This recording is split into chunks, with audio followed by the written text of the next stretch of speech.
مجھ سے فرمایا گیا تھا کہ کچھ کوئی نصیحت کی بات کروں، میں تو خود نصیحت کا محتاج ہوں، دوسروں کو کیا نصیحت کروں، لیکن اپنے بزرگوں سے جو بات سنی ہے اور سمجھی ہے اور اللہ تعالیٰ کے فضل و کرم سے دل میں اتری ہے، وہ یہ کہ دین صرف کسی ایک شعبے کا نام نہیں، کسی ایک چیز کا نام نہیں، بلکہ دین ایک مکمل اور جامع زندگی کا لاہ عمل ہے جو قرآن کریم نے ہمیں عطا فرمایا اور نبی کریم سرور دو عالم صلی اللہ علیہ وسلم اور آپ کے صحابہ کرام رضی اللہ تعالی عنہم اجمعین نے اس پر عمل کر کے دنیا کو دکھایا اور دنیا کو بتایا کہ اسلام کیا ہوتا ہے۔ اگر کہیں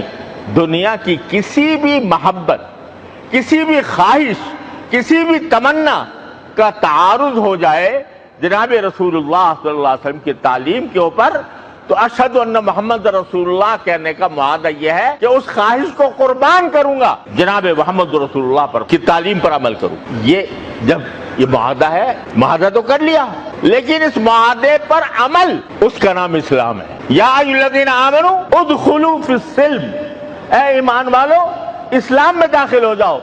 اسلام میں داخل ہونے کے معنی یہ ہے کہ جو معاہدہ تم نے کیا تھا وہ زبان سے کیا تھا، اب اس کو عملی شکل میں دکھلاؤ، عملی شکل میں اس طرح دکھلاؤ کہ اگر تمہیں کسی موقع پر مفاد، دنیا کا تمہارا مفاد دعوت دے رہا ہے کہ رشوت لے لو، مگر اللہ کہہ رہا ہے کہ نہ لو، اللہ کے رسول کہہ رہا ہے کہ رشوت لینے والا اور دینے والا دونوں جہنم میں، تو پھر میں اپنے مفاد کو قربان کروں گا اور رسول اللہ صلی اللہ علیہ وسلم کے حکم پر عمل کروں گا۔ فاقہ پڑ جائے تو بھی کچھ حرج نہیں، پیٹ پر پتھر باندھے پڑ جائیں تو بھی کوئی حرج نہیں، لیکن حرام کا لقمہ میرے حلق میں نہیں جائے۔ یہ معنی ہے محمد رسول اللہ، اور یہ معنی ہے اسلام میں داخل ہونے۔ اور پھر لفظی کیا فرمایا؟ کافہ، اسلام میں داخل ہو جاؤ پورے کے پورے۔ کیا مطلب؟ کیا تم صرف اس وقت مسلمان ہو جب تم مسجد میں آئے بیٹھے ہو؟ کیا تم صرف اس وقت مسلمان ہو جب نماز ادا کر رہے ہو؟ کیا صرف اس وقت مسلمان ہو جب تلاوت کر رہے ہو؟ یا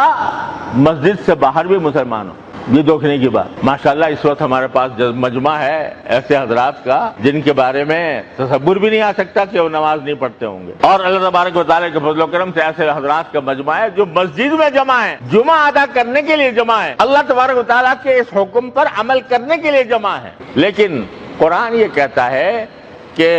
ذرا یہ دیکھو کہ آیا صرف مسجد میں مسلمان ہو یا مسجد کے باہر بھی ہو؟ جب بازار میں جاتے ہو، تجارت کرتے ہو، تو کیا وہ تجارت کرتے ہوئے بھی خیال آتا ہے کہ میں مسلمان ہوں، لہذا جھوٹ نہ بولوں، دھوکہ نہ دوں، معاہدے کی خلاف ورزی نہ کروں، کسی سے جھگڑا نہ کروں؟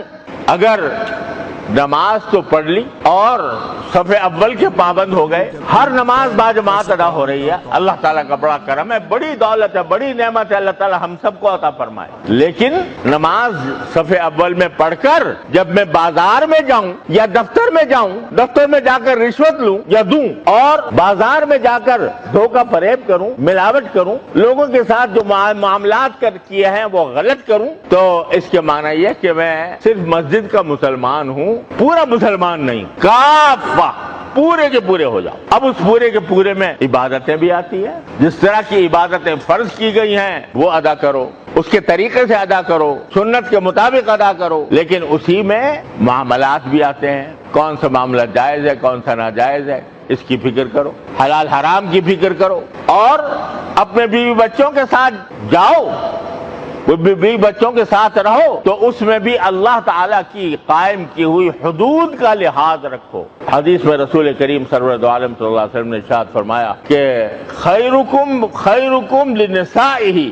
وانا خیرکم لنسائی، او کما قال صلی اللہ علیہ وسلم، تم میں سب سے بہتر مسلمان وہ ہے جو اپنی بیوی کے ساتھ اچھا ہو، یعنی بیوی کے ساتھ اچھا سلوک کرتا ہو، اور میں سب سے زیادہ اپنی بیوی کے ساتھ اچھا سلوک کرنے والا ہوں۔ اب اگر ایک شخص ہے 5 وقت کا نمازی ہے، صف اول میں آتا ہے، تکبیر اولیٰ قضا نہیں ہوتی، اور نوافل پڑھتا ہے، تہجد پڑھتا ہے، لیکن بیوی کے ساتھ بدسلوکی کر رہا ہے، ناانصافی کر رہا ہے، بیوی کے جو حقوق اللہ تبارک وتعالی نے شوہر کے اوپر ڈالے ہیں، وَلَهُنَّ مِثْلُ الَّذِي عَلَيْهِنَّ بِالْمَعْرُوفِ، وہ حقوق ادا نہیں کرتا، ڈانٹتا پھڑکاتا ہے، بلا وجہ اس طریقے سے اس کے ساتھ سلوک کرتا ہے جیسے کہ کسی غلام باندی کے ساتھ کیا جاتا ہے، وہ پورا مسلمان نہیں ہے۔